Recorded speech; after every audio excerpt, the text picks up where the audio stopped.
like the history we did in South Africa.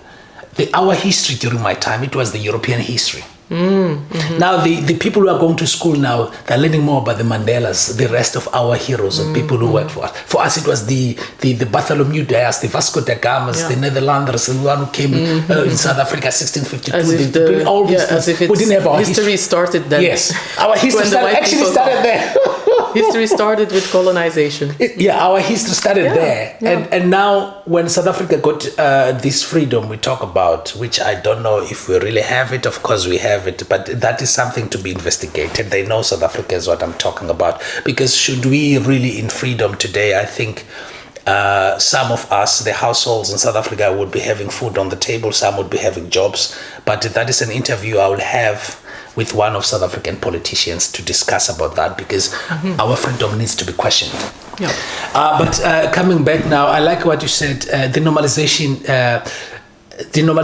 should it be a normalization whereby we take action? And if we do take action, any ideas?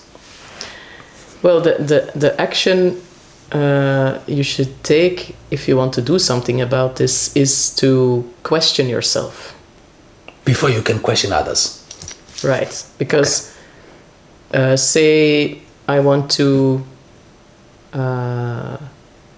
if it, then specific for media, I want to make a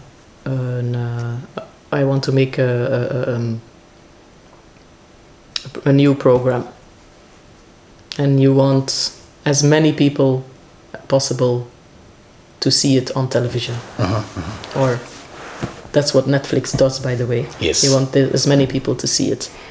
So what do? And they make sure different languages all over the world, Netflix. Yes. I think in Flanders we should have that, shows that are not Dutch or French. But don't answer that, you'll come to that. That already exists, but I don't know how good it's working. But if you want to reach as many people as possible, then question yourself, do you know who your audience is, and if so, what's the first thing that comes to mind when I think of this audience? And you question yourself, is this actually true?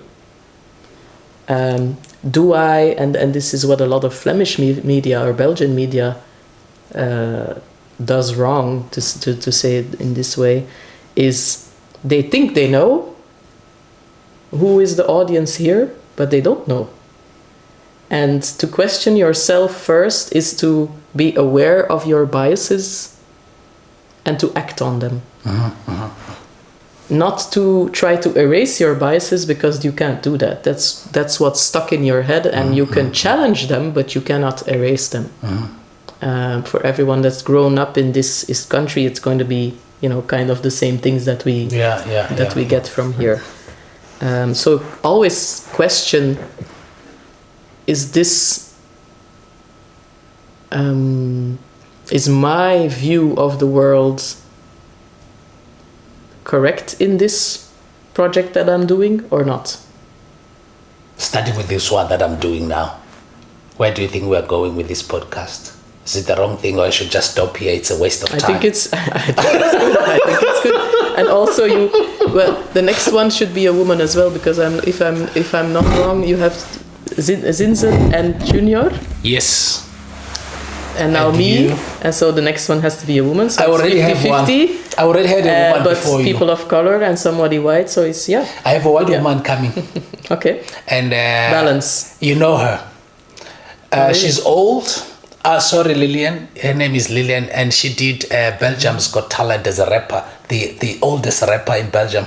I think that was 2 years or the other one after Corona. A talent show. Okay, she's an actress also, but not an actress that became exposed on television, but on theaters. And she does that rap thing, and she lives in Burgerhout. I did an interview with her. Before actually the one of Junior Mtombeni. Okay. But I decided to publish the one of Junior first. because I still edit hers. It's very complicated and it's very political, and there's too much. Okay. And there's a chance that we may do it again, because I told her, I said we may do this again. Sorry? Maybe too deep. Yeah, it's too deep, but also we had a problem of technicalities, also because it was late and the environment was So I put it on hold, but I will have women coming up forward. But the question I always ask myself, because what you just said, I always ask this: am I wasting my time? Why am I doing this? People are tired of talking about these things as the media projects, because for me that's not true, and it will never be true, and it will never stop. As long as there's human race, there still be diversity, and we can never say stop now here. Correct me if I'm wrong, because you just said it nicely. You have to first come to yourself and ask yourself, who are you? Why am I doing this? Who is my audience? Who is mine, Nadia? Who is your audience?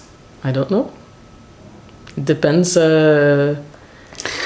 It depends on what you set out to make your audience. Yes. Do you want it to go to as many people as possible, which is something for mainstream media? It's almost always the case. But if you want to reach a certain audience, that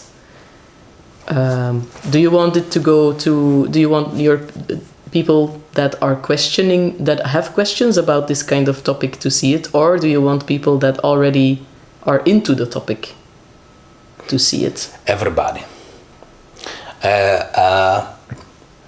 First of all, I think the people that make it for me not to work are the people who are already into it.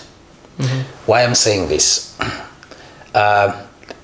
If you are into it, you understand it. Yeah. I don't understand, I'm not into it, I don't care. I'll take whatever you say to me to be true, especially when you use social media. I'm going to go back to that statement of Donald Trump when he mentioned that, because even today it's still there. You can watch any comedian in America, we come back to that DEI, he said it was dead, Donald Trump. And then we have Elon Musk, who is a South African, and we only find out now, and we only find out now, not that we find out now, we knew how he thinks or he sees the black people generally. Now he just became open about it, right? That's good. He can come back home and discuss those issues. You know? So my point is, I know if those people can come and say, man, this is my understanding, and I think those who don't know should also come on board. Let's discuss this. We are tired. You mentioned that there are problems. We should talk about these problems, but these problems should also drive us to come with solutions. That's the idea when we have problems, right? Of course, because this podcast, we said is the equity revolution. That means we have to take action. Nadia, I'm here with you today. I'm here with you. The reason I came here, maybe I should start. The reason I came here, I knew that your knowledge, your outreach of this subject is far beyond, and I think people should be able to get and suck that from you, because it can't be good if it only stays there alone. Let others have that knowledge. What do we do about what you have shared with us? That's why I'm here. A step forward. What do we do? The media you mentioned. You said is a huge part in it. Huge part to play. And you just said to me that when I mentioned that we should have all these different languages like Netflix does, you said it's already there, but maybe I haven't seen it.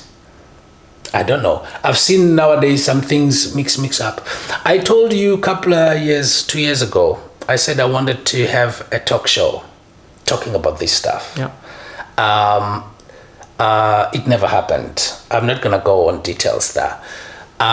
Because I feel like, and then I ask myself at times, is there a radio station, is there whatever media whereby they can accept me speak my language to say, this is what I have, can you take this idea to another place? And then I kept all those to myself. I never asked anyone because I said, I'm in the Flanders, I have to do that. It has to be in Dutch. No, it's fine, it can be in Dutch. I don't mind doing that.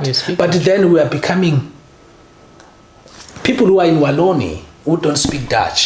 Because I'm thinking broader now in the country. That's a Belgian problem in its own, because we try to preserve the Flemish language in Belgium so much that it also limits us sometimes to explore new ways of connecting with people, to be international with it.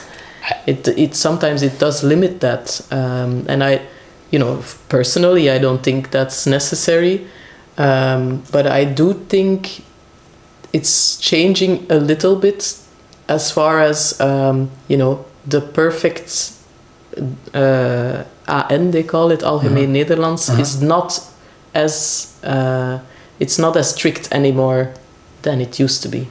So I think there's space opening up for people that don't really speak. Ja. Ik hoop het. Kijk, ik ben niet tegen Nederlands. Ik ben niet tegen Frans. Ik ben niet tegen alle talen van andere mensen. Want Engels is een taal van iemand. Nummer 1, we moeten daar beginnen. Omdat nu Engels zo groot is, dat betekent niet dat wij moeten ook Engels spreken. Dat moet duidelijk zijn ook. Ja. Hè? Ik zou liever alles in mijn taal spreken. Ja. Maar dat kan toch niet. Ook in mijn land. Ik kan in mijn land, maar alleen voor de mensen die mij kunnen begrijpen. Ja. Als ik wil echt iedereen, ik moet altijd in het Engels. Ja. Ik heb een job nodig in Zuid-Afrika, ik moet Engels. Ik moet het Afrikaans, dat hangt daarvan welke job. Alle talen van Afrika, we kunnen het gebruiken in de workspace. Yeah. It's not possible. Yeah. And it will never change anytime soon, I think. It can only change, it will change one day. Because we have now black companies whereby people speak their languages. Yeah. I worked a lot with people from India. The last years I was working for the company that I worked for, I'll mention, is Telenet. I don't have to hide that. They have diversity enough, I would say. People from there, most of them in India, they speak their languages there. They speak English, of course, they went to school speaking English, but they're used to speaking their language. You come to a South African, they're going at work, they have to speak English. But now we have small companies whereby people can be free and speak whatever they want, because we have now black managers, people there, now you can speak your language, but you can never speak with a client in your own language. It has to be English. So it's fine, de Vlaanders, die moeten dat niet veranderen als ze dat niet willen. Nee, dat willen ze zeker niet momenteel. Nee. Dus Nadia, ik weet dat we kunnen hier de hele dag blijven zitten. Ja. Ik weet niet of je misschien zoveel dingen in je hoofd, want ik heb zoveel vragen in mijn hoofd en die blijven komen, maar ik wil ze niet allemaal maar één keer zo doen. Wat kunnen we doen, Nadia, met je ervaring? Ik wil meer zien. Ja. Op het werk, sociaal. Ja. Het is goed als iemand tegen mij zegt, look, it is black, where you from? Voor mij dat is geen probleem, ik kan dat vragen. En ik kan ook dezelfde vragen ook naar u stellen. Dat kan ook toch, hè? Ja, dat kan, ja. Meestal wordt dat niet verwacht, maar ik doe dat ook wel, ja. Ja, je hebt dat gezegd, ik heb een paar dingen van u gezien, je hebt dat gezegd, dat, but it's not the same as people ask you and when you ask them. It's like, ik ben een blanco, je kunt dat toch zien, ik ben van hier. Wat betekent van hier? Want Europe's history is ook verschillende groepen, zeker een land, kleine oppervlakte als België. Exact. There's been so many. Ja, er waren Europeanen uit Italië, Polen en andere landen, ook in Europa, die samen met mij in burgering waren. En ik snap dan niet waarom. Ik dacht het alleen voor die zwarte of andere mensen.